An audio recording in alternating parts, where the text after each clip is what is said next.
নমস্কার, আমি প্রশান্ত শাস্ত্রী। আজকে কথা বলবো ধনু রাশিকে নিয়ে। দেখতে দেখতে আমরা প্রায় 2025 সাল শেষের দিকে এসে অবস্থান করছি। আর একটি মাস মাঝে ডিসেম্বর মাস, তারপরেই নতুন বছর 2026 আসতে চলেছে। আর 2026 সাল ধনুরাশি বা ধনুলগ্নের জাতক বা জাতিকাদের জন্যে কেমন হবে, বা বিশেষ করে তাদের প্রেম, বিবাহিত জীবন এবং বিবাহ যোগ, এই বিষয়ের মধ্যে আজকে আলোচনা করব। যে দেখে নেব ধনুরাশির জাতক বা জাতিকাদের জন্য 2026 সাল লাভ রিলেশন, প্রেম বা বলা যেতে পারে বিবাহ যোগ ও বিবাহিত জীবন, এই টোটাল বিষয়টা কেমন থাকছে। দেখুন, যখন আমরা একটি বর্ষফল বা একটি বছরকে নিয়ে আলোচনা করি, তখন সবার প্রথমে আমাদের তিনটে গ্রহকে ভীষণ পরিমাণে মাথায় রাখতে হয়। তার মধ্যে হচ্ছে রাহু, কেতু, শনিদেব এবং দেবগুরু বৃহস্পতি। এই বছর শনিদেব আপনাদের চতুর্থ ভাব থেকেই গোচর করছে। বর্তমানে ধনুরাশির জাতক বা জাতিকাদের শনির ঢাইয়া চলছে এবং শনিদেব এই বছরটি আপনাদের চতুর্থ ভাব অর্থাৎ মীন রাশি থেকেই গোচর করবে। শনির কোনো রকম পরিবর্তন হবে না। তবে এই বছর রাহু এবং কেতু পুরো বছরটা, বা প্রায় বলতে গেলে প্রথম থেকে 10 মাস অর্থাৎ নভেম্বর অক্টোবর মাস পর্যন্ত আপনাদের তৃতীয় ভাবে রাহু এবং আপনাদের একাদশ ভাব থেকে আপনাদের যে আপনাদের নবম ভাব থেকে কেতু, তৃতীয় থেকে রাহু এবং নবম ভাব থেকে কেতু গোচর করবে। এবং একদম বছরের শেষ অর্থাৎ নভেম্বর ডিসেম্বর, সেই সময় রাহু আপনাদের সেকেন্ড হাউসে, কেতু আপনাদের অষ্টম ভাবে গিয়ে অবস্থান করবে। তবে আপনাদের রাশি বা আপনাদের লগ্নের অধিপতি দেবগুরু বৃহস্পতি, এবছর তিনটে রাশি থেকে গোচর করবে। এবং দেবগুরু বৃহস্পতি এই বছর প্রথম বলা যেতে পারে একদম শুরু থেকে জুন অর্থাৎ মে মাসের একদম পুরো মে মাসটাই, অর্থাৎ জানুয়ারি টু মে মাস আপনাদের রাশির সপ্তম ভাব থেকে গোচর করবে। বক্রী অবস্থান থাকবে। তারপরে বক্রী থেকে অতিচারী গতি বা রাশি পরিবর্তন করে দেবগুরু বৃহস্পতি জুন মাসের 2 তারিখে আপনাদের অষ্টম ভাব অর্থাৎ কর্কট রাশির ঘরে গিয়ে উচ্চস্থ হবে। এবং বছরের একদম শেষ অর্থাৎ নভেম্বর ডিসেম্বর, এই সময়টি দেবগুরু বৃহস্পতি আপনাদের অষ্টম থেকে আবার নবম ভাবে গিয়ে অবস্থান করবে। এই হচ্ছে এই 2026-এর বিশেষ যে 3-4টি গ্রহ, যাদেরকে নিয়ে একটি বর্ষফল বিশেষ করে আলোচনা করা হয়, তাদের অবস্থান। সবার প্রথমে দেখে নেব ধনুর প্রেম এবং ভালোবাসা জায়গাটা কেমন থাকছে। দেখুন, এই বছর শুরুর সময়টা আপনাদের প্রেম বা ভালোবাসার জায়গা সবকিছু ব্যালেন্স থাকবে। প্রেম ভালোবাসার জায়গাটা কোনো রকম কোনো পরিবর্তন হবে না। অর্থাৎ যারা লাভ রিলেশনের মধ্যে আছেন তাদের রিলেশান ঠিকঠাক থাকবে। ব্রেকআপ হওয়ার কোনো সম্ভাবনা নেই। আবার বলা যেতে পারে জীবনে নতুন জীবনসঙ্গিনী আসা বা জীবনে নতুন কেউ আসার সম্ভাবনাও কিন্তু থাকছে। তবে এই বছরটি দেখা যাবে যে জুন মাসের পরে যখন দেবগুরু বৃহস্পতি অষ্টমী অর্থাৎ কর্কট রাশিতে গিয়ে অবস্থান করবে, এই জুন মাস থেকে অক্টোবর মাস পর্যন্ত এই সময়টি কিন্তু আপনাদের প্রেম বা ভালোবাসার জায়গায় কিছুটা বলা যেতে পারে বাধা বা কিছু সমস্যা আসতে পারে। আবার দেখা যাবে যে নভেম্বর ডিসেম্বর এই সময়টি কিন্তু প্রেম বা ভালোবাসার জায়গায় সব থেকে ভালো সময়। এই সময়টি কিন্তু জীবনে একটা প্রেম থেকে বিবাহ বা দীর্ঘদিনের প্রেমে যে পূর্ণতা পাওয়া, অনেক সময় দেখা যায় যে প্রেমের মধ্যে যাদের ঝামেলা অশান্তি চলছে সেই জায়গাটাও ঠিক করে দেবে। আবার প্রথম যে সময়টা বললাম জানুয়ারি টু মে, এই সময়টা কিন্তু লাভ রিলেশন নিয়ে খুব একটা সমস্যা ধনুরাশির জাতক বা জাতিকাদের থাকছে না। তাই বলা যেতে পারে বছরের শুরুর থেকে মে মাস পর্যন্ত এবং একদম অন্তিম নভেম্বর ডিসেম্বর, এই সময়টা প্রেম ভালোবাসার জায়গায় সব কিছু ঠিক আছে। প্রেম থেকে বিবাহযোগ এবং প্রেম আশা বা নতুন প্রেম, এই সমস্ত কিছুই কিন্তু থাকবে। তবে কোন সময়টি আপনার প্রেমের প্রপোজ পাবেন বা প্রপোজ করার জন্য ভালো সময়, বা কোন সময়টি আপনার জীবনে নতুন কেউ আসতে চলেছে, সেটা মাসিক রাশিফল ভীষণভাবে কভার করবে। তাই বড়সড় কোনো পরিবর্তন প্রেমের ক্ষেত্রে দেখা যাবে না। তবে খারাপ যে সিচুয়েশানটা সেটা চলবে হচ্ছে জুন মাসের 2 তারিখ থেকে বলা যেতে পারে একদম অক্টোবর মাস পর্যন্ত। এই সময়টা একটু চ্যালেঞ্জের হতে পারে লাভ রিলেশন নিয়ে। এই সময়টা নিজেদেরকে প্রেম সম্পর্কের মধ্যে কোনো রকম জটিলতা বা কোনো রকম ঝামেলা বা তর্ক বিতর্কের মধ্যে না জড়ানোই ভালো। এবার বিবাহ যোগ, ধনুরাশির জাতক বা জাতিকাদের বর্তমান বিবাহ যোগ চলছে এবং 2026-এর মে মাস পর্যন্ত বিবাহ যোগ কিন্তু থাকছে। ধনুরাশির জাতক বা জাতিকারা বিয়ের জন্য কিন্তু এই বছর শুরু থেকে জুন মাস পর্যন্ত সময়টা, মে মাস পর্যন্ত সময়টা কিন্তু বিয়ের জন্য চেষ্টা করতে পারেন। বিবাহ যোগ বা বিয়ে হওয়ার যোগ, বিয়ের কিন্তু সব ধরনের যোগ আছে। আর মাঝের যে সময়টি দেবগুরু বৃহস্পতি অষ্টমে যাবে, অর্থাৎ জুন মাস থেকে মোটামুটি আপনার অক্টোবর মাস পর্যন্ত এই সময়টা কিন্তু বিবাহ যোগটা চলবে না, কিছুটা বাধা ক্রিয়েট হতে পারে।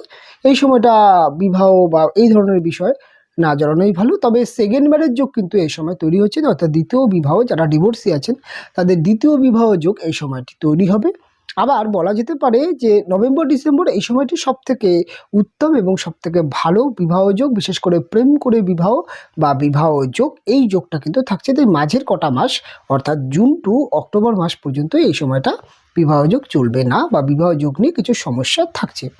এই হচ্ছে 2026-এর বিবাহ বা বিবাহ যোগ সম্পর্কে আলোচনা করলাম। সেকেন্ড ম্যারেজ যোগ বা যারা ডিভোর্সের জন্য চেষ্টা করছেন, ডিভোর্স হচ্ছে না, বা যারা ডিভোর্সের মামলা চলছে, যারা চাইছেন যে ডিভোর্সটা না হোক, বা দুজনের মধ্যে স্বামী স্ত্রীর মধ্যে যে বিচ্ছেদ আছে, এই সমস্যাগুলো রিকভারি হবে। তো ডিভোর্স হয়ে যাওয়া বা কোনো কোর্ট মামলা বা বিবাহিত যে কোনো প্রবলেমকে কিনে আইনত সমস্যা, সেটা কিন্তু নিষ্পত্তি পাওয়া, অর্থাৎ সেখান থেকে বেরিয়ে আসা বা একটা মানে ডিসিশানে আসা, তার জন্য ভালো সময় কিন্তু বলা যেতে পারে জুন মাসের 2 তারিখ থেকে, যখন অষ্টমে বৃহস্পতি যাবে। এই সময়টা কিন্তু যে কোনো মামলা মোকদ্দমায় জয়লাভ হওয়ার সম্ভাবনা দেখতে পাওয়া যাবে।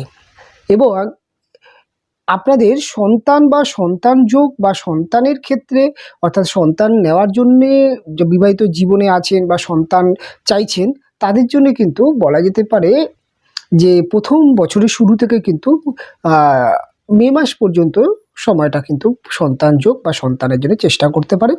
এবং একদম বছরের শেষে নভেম্বর ডিসেম্বর এই সময়টাও আপনার সন্তান ধারণ বা সন্তানের জন্য ভালো সময় থাকছে। এবার আমরা যেই বিশেষ টপিকের মধ্যে আলোচনা করব, সেটা বিবাহিত জীবনটা কেমন যাবে। যারা অলরেডি ম্যারেজ লাইফে আছেন, বিবাহিত জীবন শুরু থেকে খুব একটা সমস্যা দেখা যাবে না। তবে ঢাইয়া একটা প্রভাব তো থাকছেই। এবং থার্ড হাউসে রাহু, ভাগ্যভাব থেকে কেতুর অবস্থান, এটা কিন্তু কিছু ক্ষেত্রে ভাগ্যের বিপর্যয় তৈরি করে। এবং বিবাহের সাথে ভাগ্যের একটা, অর্থাৎ আমাদের সপ্তম ভাব থেকে আমরা বিবাহিত জীবন দেখলেও 9th হাউসের একটা ভীষণ এবং 4th হাউসের একটা ভীষণ কিন্তু একটা গুরুত্ব থেকে থাকে। তাই 4th হাউসে শনিদেবের অবস্থান, সেটা কিন্তু পারিবারিক দিক থেকে কিছু বন্ডিং সমস্যা সেটা তো থাকছেই। এবং এই বছরটা কিন্তু কিছু পারিবারিক চ্যালেঞ্জ আপনাদের থাকবে, এটা কিন্তু থাকবে। এবং কিছু ক্ষেত্রে ফিনান্সিয়াল ক্রাইসিস এটাও কিন্তু থাকবে। এবং বলা যেতে পারে যে ভাগ্যভাবে কেতুর অবস্থানের জন্য কিছু ক্ষেত্রে কিন্তু ভাগ্য ঠিকঠাক সাথ দিচ্ছে না, অতিরিক্ত পরিশ্রম এটা দেখতে পাওয়া যাবে। তবে স্পেসিফিক যদি বিবাহিত জীবনকে নিয়ে বলা যেতে পারে, জানুয়ারি টু বলা যেতে পারে মে মাস পর্যন্ত বিবাহিত জীবনে কিন্তু কোনো রকম বড়সড় কোনো পরিবর্তন দেখা যাবে না। বিবাহিত জীবন ভালো চলবে, রিলেশন ভালো চলবে। এবং আপনার পার্টনার, আপনার জীবনসঙ্গিনী যে আছেন বা তাদের কিন্তু কর্ম বা তাদের কেরিয়ার সম্পর্কে কিন্তু খুব একটা বড় জটিলতা বা সমস্যা হবে না, অর্থাৎ সব কিছু ব্যালেন্স থাকবে। তবে সবথেকে চ্যালেঞ্জের যে সময়টি, সেই সময়টি আসবে হচ্ছে জুন মাসের 2 তারিখ থেকে মোটামুটি অক্টোবর মাস। এই সময়টা কিন্তু যখন দেবগুরু বৃহস্পতি অষ্টম থেকে গোচর করবে, সেই সময়টা কিন্তু আপনাদের বিবাহিত জীবনে একটু ভুল বোঝাবুঝি, মান অভিমান, ঝামেলা, অশান্তি এরকম একটা সম্ভাবনা থাকতে পারে বা হতে পারে। বা কিছু ক্ষেত্রে এই সময়টি কিন্তু বিবাহিত জীবনে মাথা ঠান্ডা করে চলতে হবে। এবং কোনো বড়সড় ঝামেলা, অশান্তি বা কোনো ধরনের কোনো তর্ক বিতর্ক বা এমন কিছু বিষয় থাকে বিবাহিত, সেইগুলো নিয়ে না জড়ানোই ভালো। অর্থাৎ জুন টু অক্টোবর মাস পর্যন্ত আপনাদেরকে একটু সাবধান থাকবেন, নচেত কিন্তু বিবাহিত জীবনে বড়সড় কোনো সমস্যা নেই। তবে অক্টোবরের পরে যখন দেবগুরু বৃহস্পতি অতিচারী গতিতে আপনাদের ভাগ্যভাবে যাবে সেই সময়টা, এবং তার সাথে সাথে রাহু কেতুরও ট্রানজিট হচ্ছে, অর্থাৎ আপনাদের 9th হাউস থেকে কেতু আপনাদের অষ্টমে, এই সময়টি আবার 3rd হাউস থেকে রাহু আপনাদের 2nd হাউস, এই সময়টি কিন্তু বলা যেতে পারে বিবাহিত এবং কর্মজীবন বা আপনার হাজব্যান্ড ওয়াইফের কর্ম এবং সমস্ত জায়গায় কিন্তু সবথেকে ভালো এবং সবথেকে সুন্দর সময় কিন্তু এই সময়টি থাকবে। তাই বছরের মাঝের কটা মাস আপনাদের কিন্তু বিবাহিত জীবন প্রেম, ভালোবাসা বা বিবাহ যোগ এই প্রত্যেকটা জায়গায় কিছুটা বাধা থাকলেও ওভারঅল কিন্তু বছরটা খুব একটা খারাপ থাকছে না। তবে এই বছরটি আপনি বিশেষ কিছু ক্রিয়া করতে পারেন, সেটা হচ্ছে সবার আগে যেহেতু 9th হাউস ভাগ্যভাবে কেতুর অবস্থান, তাই অবশ্যই আপনারা কিন্তু প্রতিদিন যারা চাকরি বাকরি করছেন বা ব্যবসার কাজে প্রতিদিন বাড়ি থেকে বেরোচ্ছেন, স্নান করে উঠে সকালবেলায় আপনি কিন্তু সূর্য প্রণাম করুন। সূর্যকে আপনি কিন্তু বাড়ির তুলসী মঞ্চে জল দিয়ে সূর্য প্রণাম করা, অর্থাৎ তুলসী গাছে জল দিয়ে যেটাকে সূর্য প্রণাম করা, সূর্য মন্ত্র পাঠ করা, এটা করতে পারেন। এবং অবশ্যই আরেকটি উত্তম হয়, সেটা হচ্ছে হনুমান চালিসা নিয়মিত পাঠ করা, হনুমানজির পূজা অর্চনা করা এবং মঙ্গলবার দিন নিরামিষ করা, মঙ্গলবার নিরামিষ আহার করা এবং তার সাথে সাথে ঢাইয়ার যে নেগেটিভ প্রভাব সেখান থেকে কিন্তু বেরিয়ে আসার জন্য হনুমান চালিসা, হনুমানজির পূজা অর্চনা এবং মঙ্গলবার দিন ও শনিবার দিন নিরামিষ আহার করা এবং অবশ্যই মঙ্গলবার দিন হনুমান মন্দিরে গিয়ে পুজো অর্চনা দেওয়া, এটা কিন্তু আপনার জন্য ঢাইয়ার যেই ক্রাইসিস সময়, যে ফিনান্সিয়াল যেই সমস্যা, সেখান থেকে কিন্তু অনেকটা রিকভারি পাওয়া যায়, অনেকটা চ্যালেঞ্জ অ্যাকসেপ্ট করা যায় এবং যে কোনো দিক থেকে কিন্তু শুভ ফল পাওয়া যেতে পারে। এবং তার সাথে সাথে আপনারা কিন্তু অবশ্যই যে কোনো গুরুত্বপূর্ণ বা যে কোনো ভাইটাল কাজে যাওয়ার সময় অবশ্যই লাল বা হলুদ বস্ত্র এটাকে কিন্তু ধারণ করতে পারেন। এবং তার সাথে সাথে আপনারা কিন্তু যাদের বিবাহিত জীবন নিয়ে সমস্যা, যাদের যে ধরনের ধনুরাশির জাতক বা জাতিকাদের এডুকেশন সমস্যা হচ্ছে, তারা কিন্তু পাঁচমুখী রুদ্রাক্ষ এবং বিবাহিত জীবনের ক্ষেত্রে গৌরী শঙ্কর রুদ্রাক্ষ এটা আপনারা ধারণ করতে পারেন।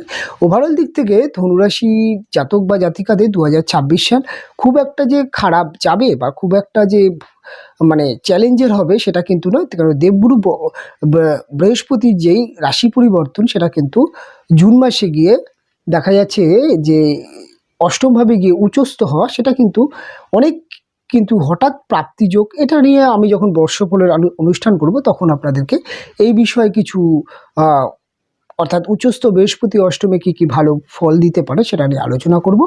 তবে পুরো বছরটা চ্যালেঞ্জের যাবে এমন নয়, তবে বিবাহিত জীবন, প্রেম, ভালোবাসা এই সম্পর্কেই ছোট করে আলোচনা করলাম। অনুষ্ঠান আজকে এখানেই শেষ করব, ফিরে আসবো পরবর্তী লগ্ন বা রাশির অনুষ্ঠান নিয়ে। ততক্ষণের জন্য ভালো থাকবেন, সুস্থ থাকবেন, দেখা হবে পরবর্তী অনুষ্ঠানে।